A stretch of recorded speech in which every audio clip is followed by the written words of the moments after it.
Amadis of Gaul by Vasco de Lobera, translated by Robert Southey. Book 4, Chapter 25. How the Emperor of Rome arrived with his fleet at Great Britain, and what he and King Lisuarte did. The history saith that Giontes, after he left Grasandor, proceeded to Rome, and by his diligence and that of the Emperor, the fleet was soon equipped, and the 10,000 knights embarked, and they set sail, and arrived safely in the haven near Windsor. When King Lisuarte heard of his arrival, he rode with the Kings Cildadan and Gasquilan, and many other good men, to receive him, and they embraced each other with great joy. "King," said the Emperor, "if you have received any wrong or grievance for my sake, I am here to satisfy your honour with double victory.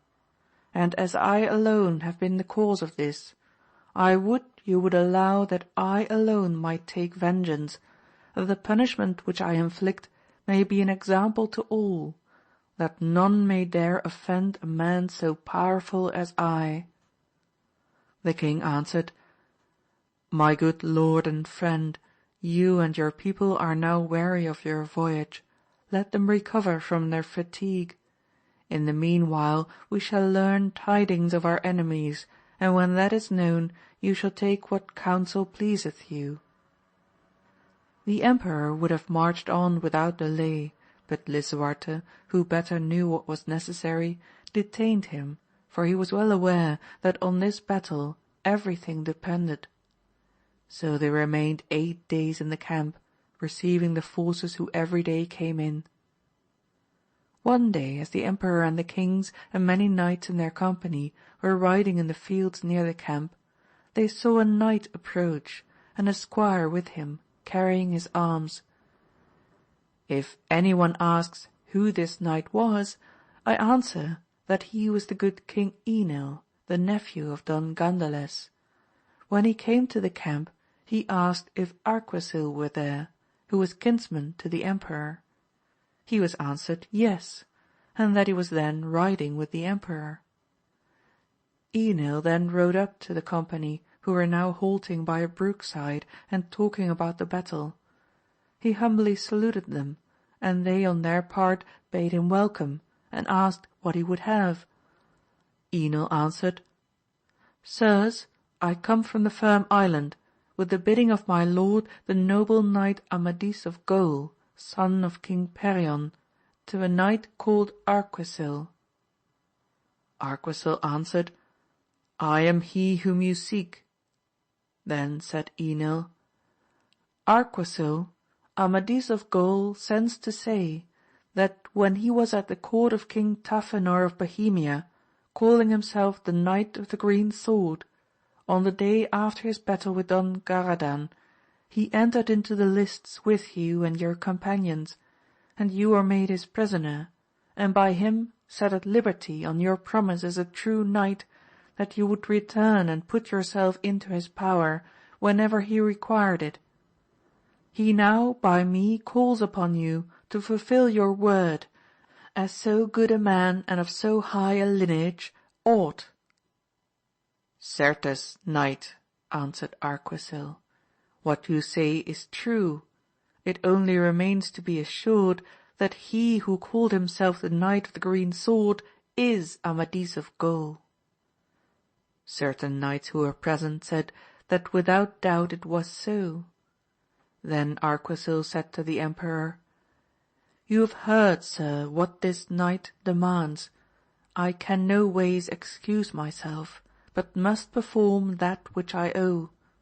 He gave me my life, and prevented the other knights from killing me, who were well inclined to do it.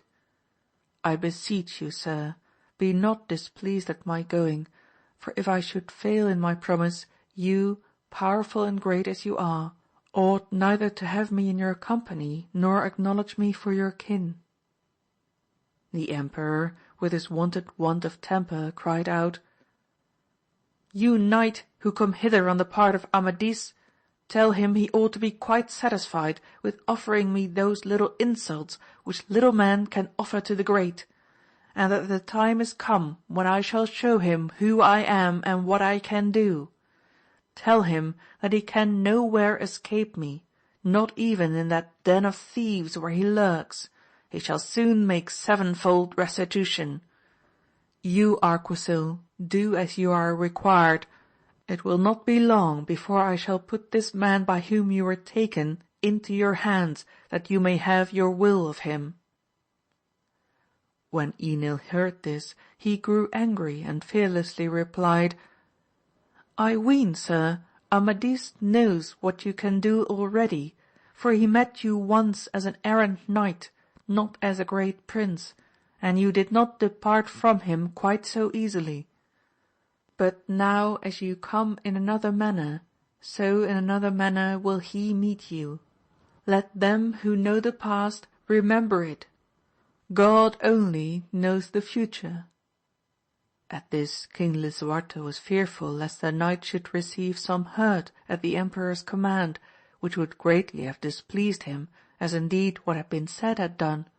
For it was his manner to be rigorous in deed, but fair in speech. So to prevent more, he took the Emperor by the hand and said, "Let us go to our tents, for it is time to sup, and let this knight enjoy the freedom which ambassadors used to and ought to possess." The Emperor then went away, as much in anger as though what had passed had been with his peer.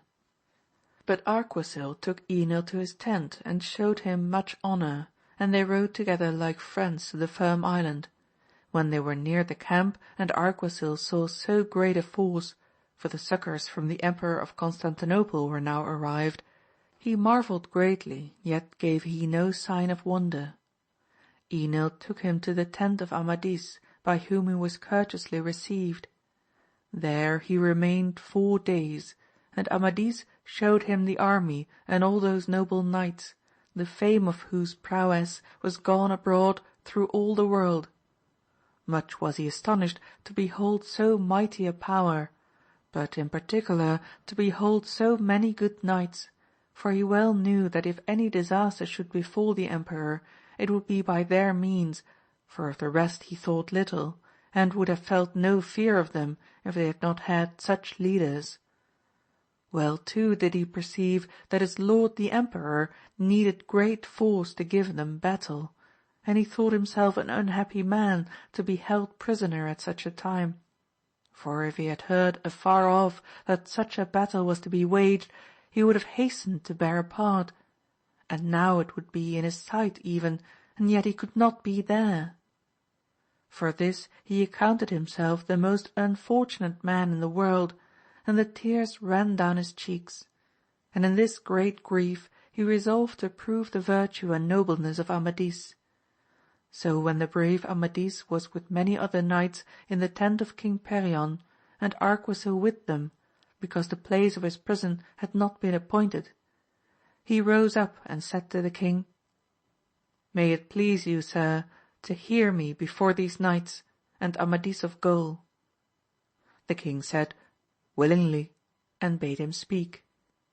Then Arquisil related how he had been conquered by Amadis, and on what terms taken to mercy. "But now," quoth he, "if Amadis will deal towards me with that generosity which he hath ever shown, and permit me in this great battle to serve my lord the Emperor, I promise before you and all these knights, if I escape with life, to yield myself up into his hands again." Amadis, who had listened to him standing to show him more honour, replied, "Arquisil, my good sir, if I regarded the intolerable arrogance of your Emperor, I might justly requite it with cruelty to all his people. But his fault is not yours, and the time is hard at hand when the virtue of each of us shall be put to proof. I give you therefore leave to be in the battle, and if you survive it and are in no danger, come in 10 days after to this island."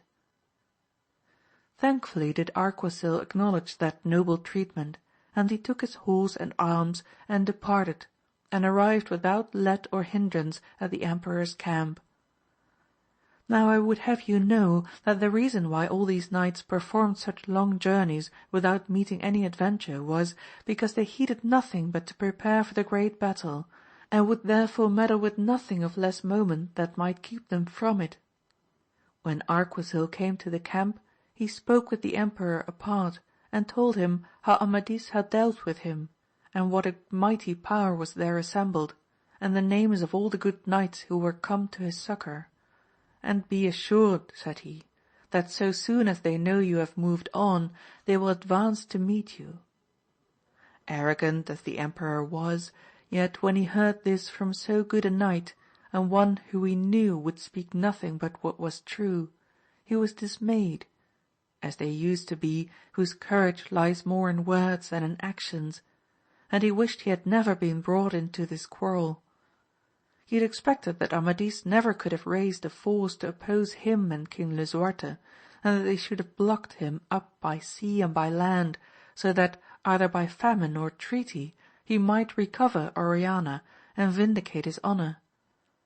But thenceforward the hope and confidence which he expressed was more than in truth he felt, and he conformed himself more to the advice of King Lisuarte and his good men.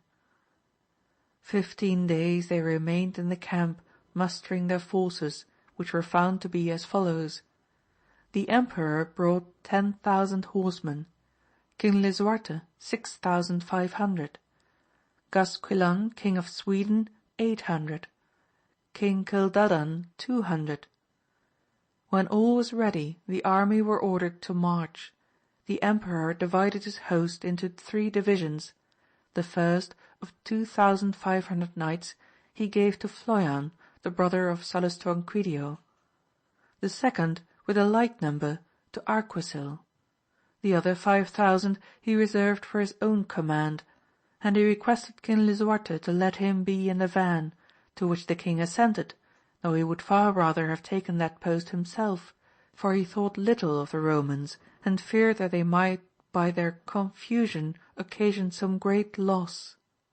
Howbeit, to do the Emperor honour, he consented, which in such a case was ill done, for then all affection should be laid aside and nothing but reason consulted.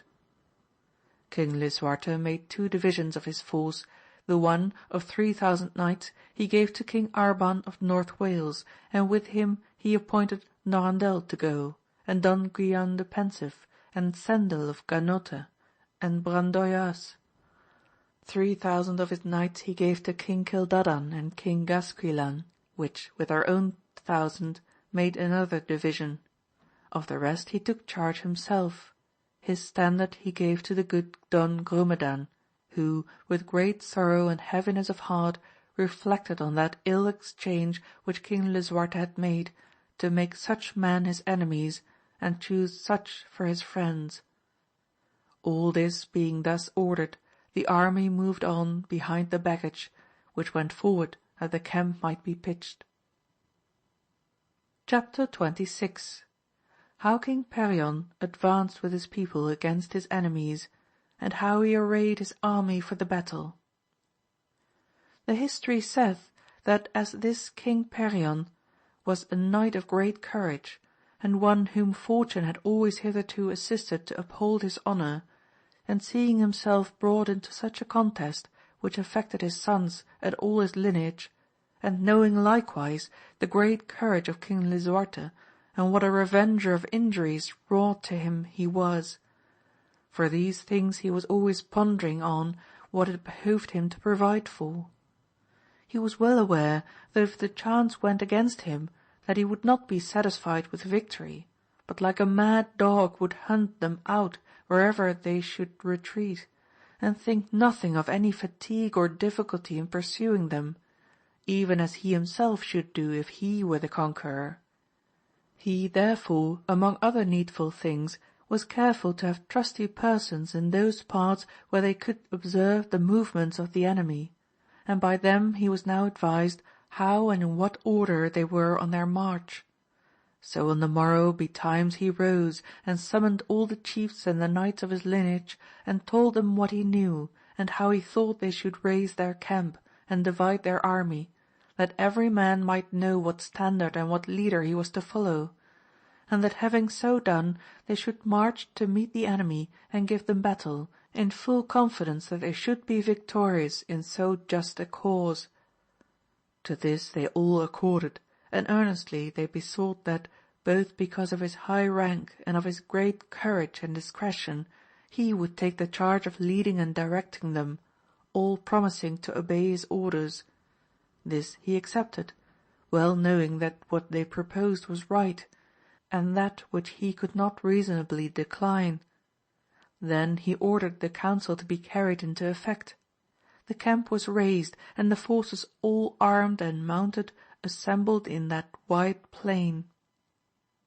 This good king rode in the midst of them on a goodly horse, and armed with rich arms. 3 squires were with him, and 10 pages all on horseback, and all bearing one device, whose appointment was to ride about the field of battle, and give their horses to such knights as should be in need of them. He was now at that age that the most part of his hair and beard was grey. His countenance was somewhat flushed with the heat of his armour, and somewhat by the thoughts of his heart. All knew his courage, and the sight of him gave courage to all, so that they lost all fear, and made no doubt but that, under God, such a leader would assuredly give them the victory. He looked at Don Quadragante and said, "Brave knight, I entrust the van to you, with my son Amadis, and Angriote of Estravaus, and Don Gavarte of the Perilous Vale, and Enil, and Balays of Carsante, and London with the 500 knights of Ireland, and 1500 of my people. You, my good nephew Agrayes, shall lead the 2nd division, with Don Bruneo of Bonamar, and his brother Branfil, and their troops and your own, in all 1600 knights. You, honourable knight Grasandor, shall take the 3rd division, and thou, my son Florestan, with him, and Don Dragonis, and Ladadin of Fajarque, and Elian the Bold, and Trion with the people of Queen Briolania, who with the forces of King Tafinor will make a company of 1600 knights." Then he turned to Don Brian of Monjaste. "You, my good nephew, shall have the 4th, with your own people, and with 3000 of the Greeks, so that ye shall be 5000 in all, and with you Mancian of the Silver Bridge, and Sadamon and Orlandin." He appointed Don Gandeles with 1000 to carry succour where it should be most needed. He himself took to his charge Gastiles and the remainder of the forces which the Emperor of Constantinople had sent, and he bade all the army look to the Emperor's standard, and regard it as though he himself were there in person.